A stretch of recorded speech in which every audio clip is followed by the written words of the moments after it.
আসসালামু আলাইকুম। আজকে আমি যে অঙ্কটি করাবো সেটি হলো গণিত নবম শ্রেণীর 57 পেজের একক কাজ। যেমন আমি আপনাদের দেখাইতেছি, একক কাজের ভিতরে একটি ছক আছে আমাদের। এখানে ক্রমিক নাম্বার দিয়ে দিছে, যেমন প্রথম পদের মান দিছে, সাধারণ অনুপাতের মান দিছে এবং পদ সংখ্যা n, তার মান দে নাই, n তম পদ 1/2 এবং Sn সমষ্টির মান আমাদের এই জায়গায় দেওয়া নাই। তার মানে আমাদের এই জায়গা বলছে ছকের খালি ঘরগুলো পূরণ করো। তার মানে আমাদের সমষ্টির মান এবং পদ সংখ্যার মান নির্ণয় করতে হবে। কিন্তু নির্ণয় করতে গেলে আমাদের যে মানগুলি লাগবে, এর ভিতরে আমাদের n তম পদের মান দিয়ে দিছে, সাধারণ অনুপাতের মান দিয়ে দিছে এবং n তম প্রথম পদের মান 128 দিয়ে দিছে। সেক্ষেত্রে আমরা যে মানগুলি দেওয়া আছে আমরা একটু বোর্ডে লিখি।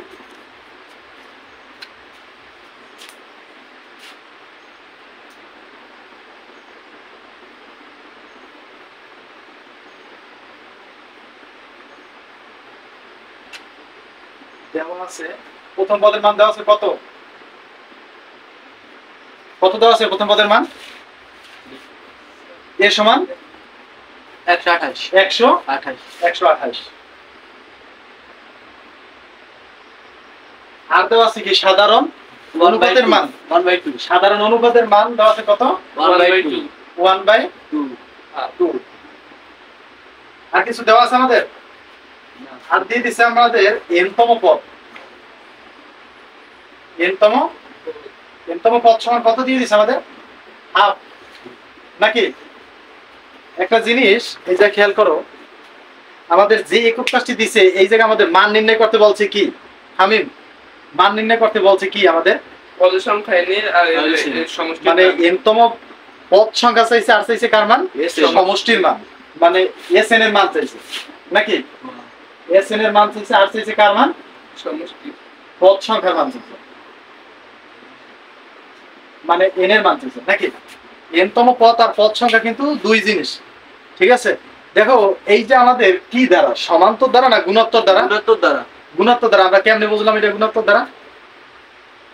আচ্ছা, দ্বারার অঙ্ক, টোটালে দ্বারার অঙ্ক করতে গেলে আমাদের সূত্র আনতে হবে মাথায় কয়টা? দুইটা। একটা সমষ্টির সূত্র আর একটা পদের সূত্র। এই তো হলো সূত্রের বিষয়, কিন্তু আমাদের দ্বারা কয়টা? দ্বারা হলো তিনটে। কি কি বলো তো? সমান্তর, গুণোত্তর, কি মনে হচ্ছে? এটা অনুকরণ। আর দ্বারা দুইটা। দ্বারা কয়টা? দুইটা। একটা হলো সমান্তর দ্বারা আর একটা গুণোত্তর দ্বারা। কি গুণ হচ্ছে? এটা হলো অনুকরণ। ঠিক আছে? তাইলে সমান্তর আর গুণোত্তর। তাইলে যে মনে করো আমাদের পরীক্ষা একটা অঙ্ক আসছে, আমাদের বলছে সমষ্টির মান এবং পদ সংখ্যা নির্ণয় করতে। আমাদের যে অঙ্ক এই দ্বারা অনুকরণের করি না কেন, আমাদের কিন্তু আগে নির্ণয় করতে হবে এইটা সমান্তর নাকি গুণোত্তর। কি এটা আগে নির্ণয় করতে হবে? তাহলে এই জিনিসটা আমাদের কি নির্ণয় করা লাগবে যে এটা সমান্তর না গুণোত্তর? এটা কিন্তু অলরেডি আমাদের দেওয়া আছে, এমন একটা সংকেত দেওয়া আছে যেটা আমরা পাইলেই বুঝি এটা গুণোত্তর দ্বারা।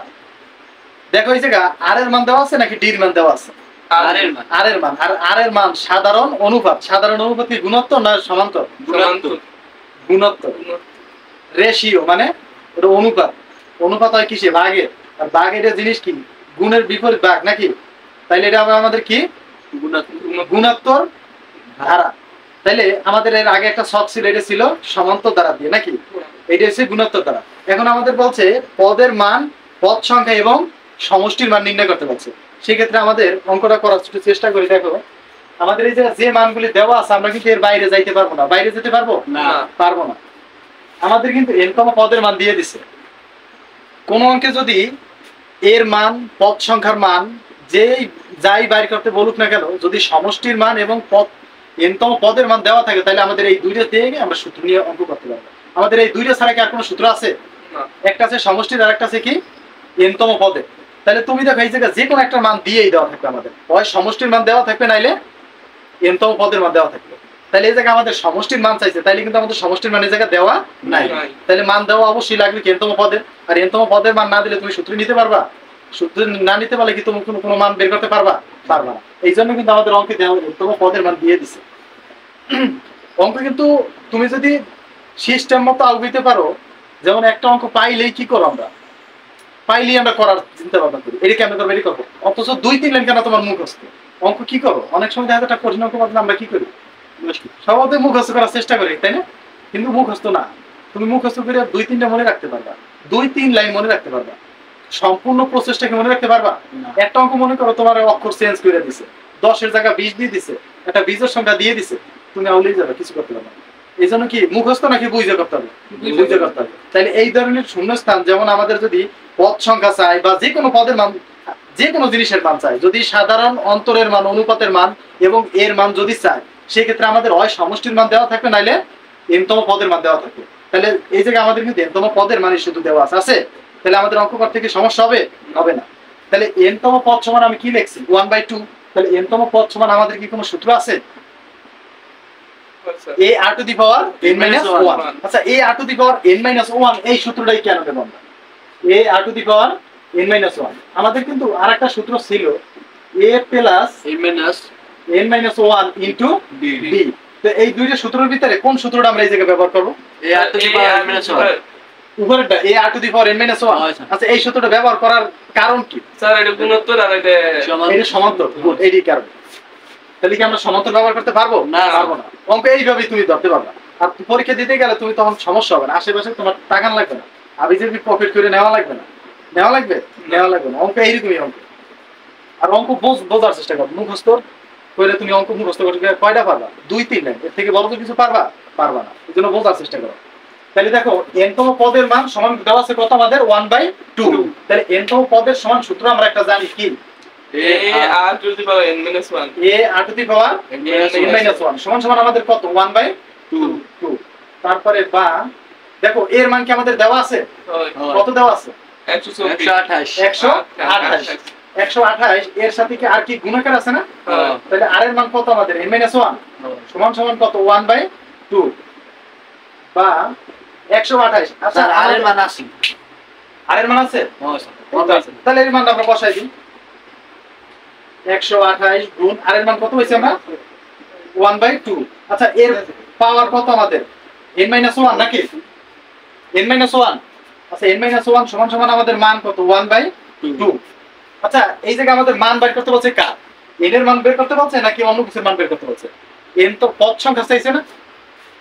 পদ সংখ্যা, এই যে পদ সংখ্যার মান n বের করতে বলছে আমাদের। তাহলে n এর মান যদি বের করতে হয়, তাহলে উপরে n কি পাওয়ার আছে নাকি বেজে আছে? পাওয়ার যদি বের করতে হয়, তাহলে সেক্ষেত্রে আমাদের কি করতে হবে? এই পাশে যেগুলো সংখ্যা আছে সবগুলো আমরা নেব কোথায়? ডান পাশে নেব। তাহলে এই পাশে আমাদের আছে কত? 128। তাহলে 128 টা আমরা নেব কোথায়? ডান পাশে। 128 আছে বাম পাশে গুণাকারে। এক পাশে যদি গুণাকার থাকে, তাহলে অপর পাশে যে কি হয়? ভাগ হয়। বা 1/2 এর পাওয়ার কত? n minus 1 সমান সমান 1/2। আর 128 গুণ ওই পাশে যেই ভাগ, তো ভাগ তো আমাদের এই পাশে একটা আছে, তাহলে এটারও কি হবে? ভাগ হবে নাকি? 128 বা 1/2 তার পাওয়ার কত? n minus 1 সমান সমান। এই জায়গায় দেখো, আমরা একটা নিয়ম জানি কি, যদি ভগ্নাংশের ভগ্নাংশ থাকে সেই ক্ষেত্রে আমরা কি করি? প্রথম ভগ্নাংশ যেটা থাকে ওটা হুবহু লিখি, এর লাইনে একটা গুণ দিয়ে দ্বিতীয় ভগ্নাংশ উল্টাই যায়। তাহলে এই জায়গায় আমাদের প্রথম ভগ্নাংশ কোনটা? 1/2 নাকি 2/128? 1/2। তাহলে আমরা 1/2 প্রথমে লিখবো, 1/2 ইনটু, এটা তো 128 একটা সংখ্যা। আমরা জানি তো ভগ্নাংশ মানে কি? দুইটা সংখ্যা, একটা উপরের সংখ্যা, একটা নিচের সংখ্যা। তাহলে এই জায়গায় 128, আর এইটাকে আমি উল্টো পাবো, এটা তো সংখ্যাই একটা। এটা নিচে নেবো কোনটা আর উপরে নেবো কোনটা? আমাদের নিচে মনে মনে সবসময় 1 থাকে নাকি? তাহলে 1 থাকলে কি এটা ভগ্নাংশ হয়? তাহলে 1 কোথায় যাবে? উপরে উঠবে। আর 128 কোথায় যাবে? নিচে যাবে। তাহলে এই জায়গায় আমরা লিখতে পারি 1/128 বা 1/2 তার পাওয়ার n minus 1 সমান সমান। এখন একটা জিনিস দেখো, নিচের রাশি আর উপরের রাশি, অথবা নিচের রাশি আর ওই পাশে কোনাকুনি আর গুণ হয় নাকি? নিচে আর গুণ। কারণ এই ক্ষেত্রে কি আমাদের কিছু কাটাকাটি যাওয়ার সম্ভাবনা আছে? উপরে আছে 2 1, নিচে আছে 2 128, কিছু আছে কাটাকাটি করার মতো নাই। তাহলে কি হবে? কাটাকাটি না গেলে কি হবে? উপরে গুণ, নিচেটা গুণ। তাহলে 1 দিয়ে যদি আমরা 1 রে গুণ করি, তাহলে পাবো কত? 1। আর 2 দিয়ে যদি 128 রে গুণ করি, সেক্ষেত্রে আমরা পাবো কত? দেখো, 8 দুগুণ কত? 8 দুগুণ 16। তাহলে 16 পাবো কত? 6। হাতে রয়েছে কত? আমার 1 রয়েছে। তাহলে 2 দিয়ে যদি 2 রে গুণ করি, 2 দুগুণ 4, 4 এর 1 কত? 5। এই বসাইলাম 5। এখন হাতে আমার কিছু আছে? নাই। আর 2 অক্ষে 2। তাহলে পাইলাম কত আমরা? 296 নাকি? এখন 296 পাইছি। একটা ভালো কথা জিনিস, তুমি দেখো, তুমি এই জায়গা মান বাইর করবা টোটাল কার? n এর মান। আর n কি পাওয়ারে আছে? যদি পাওয়ারে থাকে তাহলে তোমার এই জায়গায় বেজ আছে কত 1/2, তাহলে 1/2 ডারে কি করতে হবে তোমার বেনিশ করতে হবে। এন্ড 1/2 কেমনে বেনিশ করি আমরা, এই পাশে ওর মতো যদি একটা সংখ্যা পাই নাকি, দেখো আমি কি দেখাই, যেমন বা 1/2 এর পাওয়ার n-1 সমান সমান 1/2। দেখো আমি কিন্তু এর আগে একটা অঙ্ক করাইছিলাম, আমি বলছিলাম এরকম যদি অঙ্ক থাকার আমাদের যদি পাওয়ারের কোন একটা সংখ্যার মান বের করতে হয়, সেই ক্ষেত্রে এই জায়গায় যে ভগ্নাংশটা পাবো এই পাশে সেই ভগ্নাংশটা আমরা লিখবো। আমরা ভগ্নাংশ লেখার পরে দেখবো এইটার পাওয়ার কত দিলে আমাদের 1/256 হয়। এখন এই জায়গায় যদি পাওয়ার আমি 10 ও দিই, 1 এর পাওয়ার 10 দাও 100 দাও যা দাও একই তো হবে, তাহলে আমাদের কি এক নিয়ে কি কোনো টেনশন আছে? একটা অঙ্ক কি করবা জানো, এক লাইন তুমি করবা, এই লাইন থেকে তুমি পূর্বের লাইনে যাইতে পারো কিনা তাই দেখবা, তাইলে মনে করবো তোমার অঙ্ক রাইট আছে, ঠিক আছে। এখন তুমি দেখো তো আমি যদি 1/2 লিখি, এর পাওয়ার যা দেবো আমার মেল তবে কত 1/256, তাহলে 1 এর পাওয়ার আমি 10 দিলো আমার একই দেবো, তাহলে আমার টেনশন কি 256 মিলাইতে হবে 2 দিয়ে নাকি। এখন এই যে 1/2 পাওয়ার কত দিলে আমার 1/256 হবে, পাওয়ার দিতে থাকবা, প্রথমে দেবা 2 দিয়ে, কত দিয়ে 2 দিয়ে, যদি দেখো যে না 2 দিয়ে দিলেও 1/256 হয় না, সেক্ষেত্রে বাড়াবা 3, 3 যদি না হয় সেক্ষেত্রে 4, 4 যদি না হয় সেক্ষেত্রে 5, এইরকম বাড়াইতে থাকবা, যখন যাই দেখবা যে এটা মেলে তখন হবে, আর একটা না একটা এটা মেলবে, ঠিক আছে। তাহলে এই ক্ষেত্রে আচ্ছা আমরা যদি 2 এর পাওয়ার 8 দিই, 2 এর পাওয়ার কত দেব 8, সেক্ষেত্রে আমাদের 256 হয়। আর 2 এর পাওয়ার 8 দেওয়া মানে কি, 2 এর পাওয়ার 8 এর মানে কি 2 8 বার গুণ, 8 2 গুণ 16 নাকি 2 8 বার গুণ, 2 8 বার 2 8 বার গুণ, 1 2 3 4 5 6 7 8, 8টা হইছে। তারপরে 2 এর পাওয়ার যদি 8 দিয়ে আমরা দেখি যে 256 হয় কিনা। আচ্ছা 2 দুগুণ কত 4, 4, তাহলে এই দুইটা গুণ করে আমরা পাইলাম কত 4, আর এই 4 দিয়ে যদি আবার 2 দ্বারা গুণ করি তাহলে পাবো কত 8, তাহলে এই জায়গা পাইলাম কত আমরা 8, 8 দুগুণ কত 16, 16, 16 দুগুণ কত 32, 32, 32 দুগুণ কত 64, 64, 64 দুগুণ কত 128, 128, 128 দুগুণ কত 256, কারণ আমরা এই জায়গায় এই যে 2 দিয়ে 128 গুণ দিছি 256, তাহলে 1/2 পাওয়ার যদি আমরা 8 দিই সেক্ষেত্রে কি আমাদের উপরের মানের সাথে মেলে নাকি বেশি কম নেওয়া হয়েছে আমাদের। তোমার উপরে যদি 256 থাকে আর নিচে যদি 2 এর পাওয়ার 8 করায় 257, তাহলে কিন্তু অঙ্ক ভুল হবে, মানে আমাদের মেল তবে কিসে 256 হইতে হবে, আর 2 এর পাওয়ার 8 করলে 256, এটা আমরা করে দেখছি, ঠিক আছে। তাহলে আমাদের 2 এর পাওয়ার 1/2 পাওয়ার কত হইলো 8। এখন তুমি দেখো এই পাশের বেস আর এই পাশের বেস কি সমান, মানে হাফ হাফ সমান, তাহলে এই পাশের পাওয়ার আর এই পাশের পাওয়ার এটা লেখা যায়, এই পাশের বেস সমান এই পাশের বেস, এই পাশের পাওয়ার সমান এই পাশের পাওয়ার, এটা লেখা যায়, এটা অঙ্কের নিয়ম। সেক্ষেত্রে আমরা বেসের বেস সমান হলে কাটাকাটি করা যাবে, এখন আমাদের কি রয়েছে n-1 সমান 8, মানে পাওয়ার সমান পাওয়ার, n-1 সমান কত হবে আমাদের 8, বা n সমান সমান 8, 1 আছে এই পাশে মাইনাস, যদি অপর সাইডে যায় তাহলে কি হবে প্লাস, সুতরাং n সমান 8 আর 1 কত হবে 9, এইটা হলো একটা অ্যানসার। আমাদের পদ সংখ্যার মান ছিল n এর মান, তাহলে n এর মান পাইলাম কত আমরা 9। এখন দেখো আমাদের এইটা কিন্তু আমরা একটার মান বের করছি, শুধু পদ সংখ্যা, সমষ্টির মান কি আমরা বের করছি, সমষ্টির মান আমরা বের করতেছি।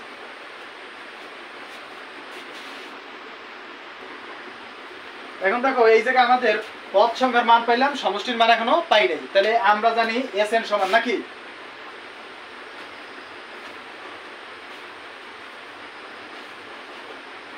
আমরা জানি Sn সমান সমান, Sn কি এখন কি সমান্তরের সূত্র হবে না গুণোত্তরের, গুণোত্তরের সূত্র হবে, তাই গুণোত্তরের Sn সমান সূত্র কি আমাদের a into 1 minus r to the power n divided by 1 minus r। যখন একটা জিনিস খেয়াল করো, আমাদের এই যে কিন্তু সূত্র দুইটা, একবার r to the power n আগে আসবে আর একবার 1 আগে আসবে, তাহলে আমরা 1 আগে নিলাম কেন, আমাদের r এর মানের উপর নির্ভর করবে 1 আগে যাবে কিনা। আচ্ছা 1 বড় নাকি তোমার r এর মান হাফ বড়, 1 বড়, তুমি দাও r এর মান কিন্তু 1 এর 2 দ্বারা ভাগ করলে যাবে, তা হবে কার মান r এর মান, আর এই জায়গায় শুধু আমাদের আছে 1, তাহলে 1 বড়, এইজন্য আমরা সূত্র নিলাম a into 1 minus r to the power n divided by 1 minus r। এখন সমান সমান মানগুলো বসাবো, এর মান কি আমরা পাইছি? হ্যাঁ 128 128। তারপরে ব্র্যাকেট 1 মাইনাস আর এর মান পাইছি কত? আর এর মানে 1/2। আচ্ছা 1/2 যেটা আমরা পাইছি এইটার পাওয়ার কি n না? এটার পাওয়ার n, n এর মান পাইছি কত আমরা? 9। সেই ক্ষেত্রে এই যে হবে আমাদের সেকেন্ড ব্র্যাকেট। আর নিচে আছে কত আমাদের? 1 মাইনাস 1/2 মানে আর এর মান হাফ। তারপর সমান সমান দেখো 128 এর মতো ফার্স্ট ব্র্যাকেট 1 এর মতো মাইনাস মাইনাসের জায়গায় 1 এর পাওয়ার 9 মানে কত? 1 এর পাওয়ার যা করব আমরা 1 ই থাকবে নাকি? তাহলে 1 এর পাওয়ার যা করব আমরা 1 আর 2 এর পাওয়ার কত? 9। আচ্ছা 2 এর পাওয়ার 8 দিছিলাম পরে আমাদের হইছিল কত? 256। তাহলে এখন এই জায়গা 2 এর পাওয়ার 9 মানে কি? 2 9 বার গুণ আছে 2 9 বার গুণ, তাহলে 256 এর সাথে আরেকবার 2 গুণ করলে তো 9 বার হয়ে যাবে। কারণ 8 বারে যদি 256 তাহলে 9 বারে কত? 1 গুণ দেব এর সাথে 512 কত হবে? 512। আচ্ছা আমরা একটু করে দেখি 256 এর গুণ দেব কত দিয়ে? 2 দিয়ে। 6 দুগুণ কত? 12 12 2 হাতে আমার 1 5 দুগুণ 10 10 আর 1 11 11 হাতে আমার 1 2 দুগুণ 4 এর 1 5 কত হইছে আমাদের? 512। আর নিচে আমাদের কত? 1 মাইনাস 1/2 সমান সমান 128। আচ্ছা ব্র্যাকেটের ভিতরে কি এটা লসাগু যায়? লসাগু কত যাবে? 512। কারণ এই যে ভগ্নাংশ দুইটা একটার নিচে কোনো সংখ্যাই নেই, সেক্ষেত্রে আমাদের লসাগু যাবে কত? 512। নিচে কোনো সংখ্যা না থাকলে 1 দিয়ে সরাসরি গুণ, 1 দিয়ে 512 এর গুণ করলে কত হবে? 512। মাইনাসের জায়গায় মাইনাস। লসাগু আর যদি হর একই হয় তাহলে উপরের সংখ্যা নাইমে যায়, মনে আছে? নিচে একটা লসাগু যায়, নিচে লসাগু যাবে কত? 2। তাহলে এই জায়গা থাকবে 2 অক্ষে 2 মাইনাস 1 সমান সমান 128। এই ক্ষেত্রে দেখো নিচে হবে কত? 512। আর উপরে 512 থেকে 1 বিয়োগ করলে কত থাকবে? 511 নাকি? আর নিচে থাকবে কত? 2 এর থেকে 1 গেলে কত থাকবে আমাদের? 1। আর নিচে থাকবে কত? 2 সমান সমান নিচে আমাদের 1/2। 128 গুণ হবে কার সাথে? 512 11 সাথে নাকি 512 সাথে? 512 সাথে 128 গুণ হবে না না 511 সাথে 511 সাথে, কারণ আমরা জানি একটা পূর্ণ সংখ্যা ভগ্নাংশের লবের সাথে গুণ হয়। তাহলে লব কোনটা? উপরটা। তাহলে লবের সাথে গুণ হয়। তাহলে 128 গুণ কত দেব? কত? 511। এটা কি আমাদের 128 গুণ 511 ডিভাইডেড বাই কত? 512। এই 128 কি উপরের সংখ্যা আর 512 কি নিচের সংখ্যা? তাহলে 128 দিয়ে 512 এর যদি আমরা ভাগ করি সেক্ষেত্রে ভাগফল পাবো কত? 4। কত পাবো? 4। তাহলে আমাদের উপরের ভগ্নাংশ কত পাবো আমরা? 511 ডিভাইডেড বাই 4। এখন আমরা জানি কি ভগ্নাংশ থাকলে কি হয়? উল্টাই যায়। তাহলে 2 যাবে কোথায়? উপরে আর নিচে থাকবে কত? 1। তাহলে 2 দিয়ে যদি 4 আমরা ভাগ করি তাহলে পাবো কত? 2। আর 500 তাহলে হবে কত? 511 বাই কত? 2। আর 511 যদি আমরা ভাগ করি সেক্ষেত্রে পাবো কত? 255.5। এইটা হবে আমাদের সমষ্টি মান। আচ্ছা এইটা কেমনে পেলাম? একটা জিনিস দাও, 511 তুমি 500 এর প্রথম ভাগ করো 2 বার, পাবা কত? 250। তো 250 তুমি যদি নাও প্রথমে, তারপর আসি কত? 11 11 এর 2 ভাগ করো তাহলে পাবা কত? 5.5। সেই তাইলে হবে কত? 255.5। ঠিক আছে, ইজি ভাবে ভাগ করে দিতে। তাহলে আমাদের এইটা সমষ্টির মান কত পেলাম? এস এর মান 255.5 এবং পদ সংখ্যা n এর মান পাইলাম কত আমরা? 9। আসসালামু আলাইকুম। দেখো আমি এক দাগের অঙ্কটি করাইছি নাকি? 2 দাগের অঙ্কটি আমাদের বলছে যে আমাদের কিছু মান দিয়ে দিছে যে সাধারণ অনুপাত r সমান -3, পদ সংখ্যা n সমান 8 আর n তম পদ সমান -2187। আমাদের মান বের করতে বলছে কত? প্রথম পদের মান এবং এসএন মানে সমষ্টির মান। এখন আমাদের এই জায়গার মান বের করতে হবে প্রথম পদের এবং সমষ্টির মান। আমরা একটু দেখি কি আমরা বের করা যায়। আমি কিন্তু এর আগে পূর্বের ভিডিওতে আমি বলছিলাম যে পূর্বের ক্লাসে যে আমাদের যদি এর মান আর এর মান n পদ সংখ্যার মান যাই বের করতে বলুক, হয় আমাদের n তম পদের মান দিয়ে দেবে নাইলে আমাদের সমষ্টির মান দিয়ে দেবে। আমি বলছিলাম সাবি। দেখো এখানে কিন্তু আমাদের একটা মান দিয়ে দিছে। কোনটা দিছে জানো? n এর মান। n তম পদের মান দিয়ে দিছে। আগের অঙ্কটা কি দিছিল? আমাদের n তম পদের মানই দিছিল, সমষ্টির মান বের করতে বলছিল। এই অঙ্কটায় যদি আমাদের সমষ্টির মান দেওয়া থাকতো তাইলে আমাদের n তম পদের মান বের করতে বলতো। অথবা অন্য দিকে অঙ্ক দিতে পারতো, কিন্তু আমাদের একটা না একটা মান দেওয়াই থাকবে, হয় পদের মান দেওয়া থাকবে নাহলে সমষ্টির মান দেওয়া থাকবে, একটা দেওয়াই থাকবে। তাহলে এই জায়গায় আমাদের দেওয়া আছে কোনটা, এনতম পদের মান। এইটা ধরে আমরা অঙ্ক করবো। প্রথমে আমরা বের করবো কার মান, এর মান। আচ্ছা, তাহলে এই এনতম পদের ওই মানটা ধরে আমরা করব। সুতরাং এনতম পদ সমান কত দেওয়া আছে, -2187। আচ্ছা, এনতম পদের কি কোনো সূত্র আছে? আচ্ছা স্যার, আছে। এটা কি সমান্তর না গুণোত্তর দ্বারা? গুণোত্তর দ্বারা। গুণোত্তর দ্বারা। কেমনে বুঝলাম আমরা? সাধারণ অনুপাত আর সমান দেখে নাকি, কারণ আমরা জানি গুণোত্তর দ্বারা আর হয়, আর সমান্তর দ্বারা সাধারণ অন্তর ডি। তাহলে আমাদের এটা গুণোত্তর দ্বারা। তাহলে গুণোত্তর দ্বারা এনতম পদের সূত্র কি? a r to the power n minus 1 good. a r to the power n minus 1 সমান সমান যা আছে তাই নাকি 2187। বা আচ্ছা, এর মান কি আমরা পাইছি? পাইনি, এর মান আমাদের বের করতে হবে। তাহলে a এর মতই থাকবে নাকি, রইলো। আর এর মান পাইছি কত পাইছি আমরা? -3। এর পাওয়ার কত? 11/1 n মাইনাস স্যার n এর মান আছে, n এর মান আছে, আছে। পদ সংখ্যার মান কত? 8। 8 আচ্ছা, তাহলে এইটা আমরা 8 বসাইলাম নাকি, 8 মাইনাস 1, তাহলে -2100 কত হবে? 87। তারপরে বা এ এর মতো রাখা লাগবে না। এখন আমাদের এইটা মান ভাঙাবো, যেমন a ইনটু -3। আচ্ছা, উপরে 8 এর তাই এক গেলে কত থাকবে আমাদের? 7। তাহলে 7 বসাইলাম, সমান সমান আমাদের কত? -2187। যা আছে তাই, অর্থ কোনো কাজ নেই, আছে না। তারপরে বা a এর মতো ইনটু, তুমি দেখো আমরা জানি কি মাইনাসের পাওয়ার দেখো, এই জায়গায় কিন্তু -3 এর পাওয়ার কত? 7। তাহলে মাইনাসের পাওয়ারও 7, 3 এর পাওয়ারও 7। তাহলে কোনো মাইনাসের পাওয়ার যদি বিজোড় হয় সেক্ষেত্রে মাইনাস হয়, সেক্ষেত্রে কি হয়? মাইনাস। আর যদি মাইনাসের পাওয়ার জোড় হইতো তাহলে প্লাস হইতো। তাহলে এই ক্ষেত্রে কি আমাদের মাইনাস মাইনাসই থাকবে। আর 3 এর পাওয়ার 7 মানে কি 3 কয়বার গুণ? 7 বার গুণ। তাহলে এই গুণটা আমরা একটু করে দেখি, 3 গুণ 3 গুণ 3 4টা 5 6 7।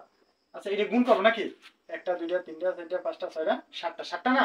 তাহলে এই 3 আর 3 গুণ করলে কত হবে? 3 3 9। আর এই 3 এর সাথে গুণ করব আবার কোনটা? এই 3 নাকি, এটা যদি গুণ করি 3 নং কত? 27। এই 27 দিয়ে গুণ হবে কার? এই 3 রে নাকি। তাহলে 3 দিয়ে 27 গুণ করলে কত হবে? 3 7 21, 21 এর 1 আর আমার কত? 2। 3 2 6, 6 আর 2 8। এই 8 দিয়ে গুণ হবে কারে? এই 3 রে। তাহলে 3 অক্ষে 3 তেড়া 24 হইছে কত? 243। আরো কিন্তু 2 রে 3 বাকি আছে। আচ্ছা, এতগুলো গুণ না করি আমরা এই দুইটার গুণ করি, দুইটার গুণ করলে কত হবে? 9। তাহলে 43 এর সাথে আমরা যদি 9 গুণ করি সেক্ষেত্রে আমাদের কত হয়? আমরা এইটা বের করলে হবে 243। এর গুণ দেব কত দিয়ে? 9 দিয়ে। 3 নং কত? 27। 27 এর কত? 7 হাতে আমার 2। 4 নং 36, 36 আর 2 38, 38 এর 8 হাতে আমার কত? 3। 9 2 18, 18 আর 3 কত হয়? 21। তাহলে কত হইছে আমাদের? 2187। তাহলে এরা হবে কত আমাদের? -2187 সমান সমান কত আমাদের? 2187। বা এ সমান সমান, তুমি দেখো এই জায়গা -2187 আছে কিসে? গুণাকারে। তাহলে ওই পাশে দিয়ে আমাদের কি হয়ে যাবে? ভাগ হয়ে যাবে। তাহলে -2187। সুতরাং এ সমান সমান, উভয় পক্ষ থেকে কি মাইনাস মাইনাস ক্যান্সেল করা যায়? তাহলে 187 দিয়ে 187 ভাগ করলে কত পাবো আমরা? 0 1 পাবো। মনে রাখবা, ভাগের সময় একই সংখ্যা দিয়ে একই সংখ্যার ভাগ করলে সব সময় 1 হবে। কত হবে? 1। আর আমাদের মাইনাস আর মাইনাস কি হবে? ক্যান্সেল হবে। তাহলে আমাদের কি শুধু 1 থাকবে? শুধু 1। এখন দেখো আমাদের এই জায়গায় প্রশ্ন করছে প্রথম পদের মান এবং এসএন এর মান। প্রথম পদের মান কি আমাদের শেষ বের করা? তাহলে এটাই आंसर, এইটা একটা आंसर। আর লাগবে কার মান? এখন আমাদের সমষ্টির মান বের করতে হবে। সমষ্টির মান আমরা জানি এসএন সমান সমান a into 1 minus r to the power n divided by 1 minus r সমান সমান আমাদের এর মান পেয়েছি আমরা 1, ভিতরে 1 মাইনাস আর এর মান পেয়েছি -3। এরপর n এর পাওয়ার পেয়েছি আমরা, n এর মান পেয়েছি 8, নিচে 1 মাইনাস আর এর মান -3 সমান সমান 1 ইন্টু 1, মাইনাসের পাওয়ার যদি জোর থাকে সেক্ষেত্রে প্লাস হবে, প্লাসে মাইনাসে মাইনাস। 3 পাওয়ার যদি 8 করি তার মানে 3 গুণ 3 গুণ 3 গুণ এরকম যদি 8 বার যায় সেক্ষেত্রে গুণ করলে আমাদের গুণফল আসবে 6561। নিচে 1 প্লাসে মাইনাসে মাইনাসে প্লাস 3 সমান সমান 1 দিয়ে এই রাশির গুণ করলে আমরা এই রাশি পাবো, সেক্ষেত্রে 1 এর ভ্যালু নেই। 6561 থেকে 1 বিয়োগ করলে পাবো হলাম 6560, আর নিচে 4 আর উপর থাকবে মাইনাস, যেহেতু বড় সংখ্যা মাইনাস। 6560 যদি 4 দ্বারা ভাগ করি সেক্ষেত্রে আমরা ভাগফল পাবো -1640। এটা হলো আমাদের অ্যান্সার।